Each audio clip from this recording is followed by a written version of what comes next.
અને પરમારનો દીકરો ભગવાનની આગળ પ્રાર્થના કરતો કે ઉગતા દેવ સૂરજનારાયણ, મારા ખોળિયામાં જ્યાં સુધી પ્રાણ હોય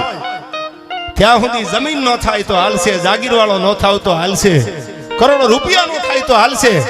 પણ મારા બાવડામાં એવું બળ આપજે હે ભગવાન કે ધર્મને માટે, ગાને ગવત્રીની માટે જો માથું ઉતારવાનું થાય તો હારા ચાકડા ઉપરથી કુંભાર પિંડો ઉતારે એમ તરવારના ઝાટકે મારું માથું ઉતારી દઉં. આવું હવારમાં જાગી અને જે સાનિધ્યમાં હું તમે બેઠા છી વર્ણવા પરમાર, એ ભગવાનને અંજલિ આપી અને હવારમાં માગે છે કે મારા નાથ, આ તમે મંદિરે જાતા હશો, હું મન થયે